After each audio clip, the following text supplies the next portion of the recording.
Hi everyone, welcome to our channel consumer చెలు. ఈరోజు మన వీడియోలో రాగి ఉప్మా చూపిస్తున్నానండి. చాలా రుచిగా ఉంటుంది, చాలా సింపుల్గా చేసుకోవచ్చు. ఈసారి ఉప్మా చేసేటప్పుడు ఇలా ట్రై చేసి చూడండి, చాలా బాగుంటుంది. ఏంటి ఎంత బాగుంటుందా అనుకుంటారు, పిల్లలతో సహా ఇష్టంగా తింటారు. సాఫ్ట్గా చాలా బాగా వస్తుంది. రాగి ఉప్మాకి అర గ్లాస్ రాగి పిండి తీసుకున్నాను. మనకి రాగి పిండి ఏ సూపర్ మార్కెట్లో అయినా కిరాణా షాపుల్లో అయినా దొరుకుతుంది. అర గ్లాస్ రాగి పిండికి అదే గ్లాస్తో అర గ్లాస్ ఉప్మా రవ్వ తీసుకోవాలి. తెల్ల రవ్వ ఉంటుంది కదండి, బొంబాయి రవ్వ, అది. ఇప్పుడు ముందుగా స్టవ్ ఆన్ చేసి ప్యాన్ పెట్టి వేరుశనగ నూనె వేసుకోవాలి. ఉప్మాకి వేరుశనగ నూనె అయితే బాగుంటుంది. ఇక్కడ కొంచెం వేసుకుంటే సరిపోతుందండి. అదైనా మనం రాగి పిండి ఉప్మా రవ్వ రెండు వేయించుకోవడానికి సరిపడా వేసుకోవాలి. ఇలా రాగి పిండి ఉప్మా రవ్వ వేసి బాగా కలిపి మీడియం ఫ్లేమ్లో 3 నిమిషాలు అలా వేయించుకుంటే సరిపోతుంది. ఎక్కువసేపు కూడా అవసరం ఉండదు. అదైనా మనకి రాగి పిండి పచ్చివాసన లేకుండా ఉంటుందని. ఇది వేయించేటప్పుడు ఉండకట్టినట్టు అయిపోతుందండి. రాగి పిండి కదా, మధ్య మధ్యలో మీరు గరిటెతో మెదుపుతూ వేయించుకుంటే ఉండకట్టకుండా పొడి పొడిగా బాగా వస్తుంది. ఇలా కలుపుతూ ఉండాలి, సమానంగా వేగుతుంది, మాడకుండా. చూడండి, 3 నిమిషాల తర్వాత ఈ విధంగా ఉంటుంది. మనకి రంగు కూడా మారినట్టు తెలీదు. ఒక 3 నిమిషాలు అయ్యాక స్టవ్ ఆఫ్ చేసుకోవాలి. ఇప్పుడు ఉప్మా చూద్దాము. స్టవ్ ఆన్ చేసి ప్యాన్ పెట్టి నూనె వేసుకోవాలి. నూనె వేడయ్యాక 1 స్పూన్ శనగపప్పు, 1 స్పూన్ మినపప్పు, అర స్పూన్ జీలకర్ర, అర స్పూన్ ఆవాలు వేసి వేయించుకోవాలి. చూడండి, పోపు ఇలా సగం వేగింది కదా, ఇలా సగం వేగాక జీడిపప్పు వేసుకోవాలి. అన్నీ సమానంగా వేగుతాయి. ఇప్పుడు 2 స్పూన్ల జీడిపప్పు, కొద్దిగా కరివేపాకు వేసి వేయించుకోవాలి. ఉప్మాకి జీడిపప్పు బాగుంటుందండి. ఒకవేళ మీకు వద్దు అనుకుంటే మానేయచ్చు. చూడండి, పోపు ఇలా వేగింది కదా, ఇలా వేగాక సన్నగా పొడుగ్గా కట్ చేసిన ఉల్లిపాయ ముక్కలు, చిన్న ఉల్లిపాయ 1, పచ్చిమిర్చి ముక్కలు, పచ్చిమిర్చి 4 కాయలు, చిన్నగా కట్ చేసిన అల్లం ముక్కలు, అల్లం అరించి తీసుకున్నాను.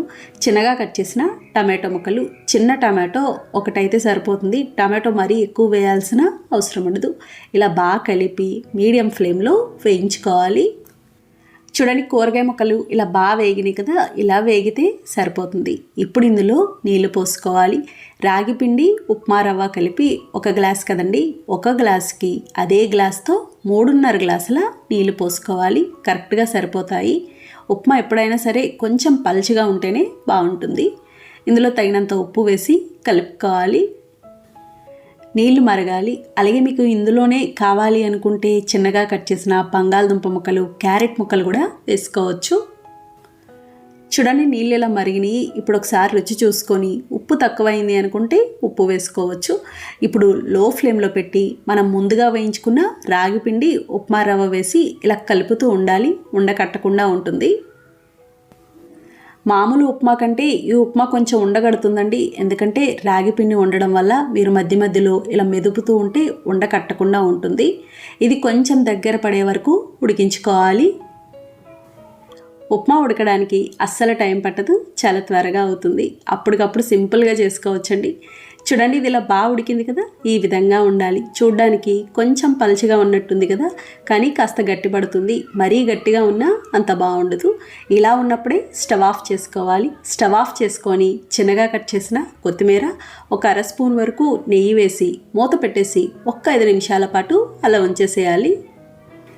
మనం ఏ ఉప్మా చేసినా కొంచెం నూనె అయితే ఎక్కువ పడుతుందండి. నూనె ఎక్కువ వేయడం వల్ల ఉప్మా సాఫ్ట్గా ఉంటుంది. ఎంతసేపు ఉన్నా కూడా గట్టిపడకుండా ఉంటుంది. చూడండి, 5 నిమిషాల తర్వాత మూత తీసి ఇలా బాగా కలుపుకోవాలి. ఇంతేనండి, రాగి ఉప్మా తయారైంది. ఇది ఇలా వేడిగా తింటే భలే ఉంటుంది. దీనికి కాంబినేషన్గా ఏదైనా చట్నీ కానీ లేదా కారప్పొడి కానీ, ఇంకా ఏమీ లేదు అనుకుంటే నిమ్మకాయ పిండుకొని అలా ఒట్టిగా అయినా తినచ్చు. ఎలా తిన్నా కూడా బాగుంటుంది. నేను పుట్నాల పప్పు చట్నీతో తింటున్నాను. చూసారు కదా ఫ్రెండ్స్, చాలా సులభంగా తయారు చేసుకున్నాం. నచ్చిందండి వీడియో? మీకు నచ్చితే లైక్ చేయండి, షేర్ చేయండి, కమెంట్ చేయండి. Thank you for watching.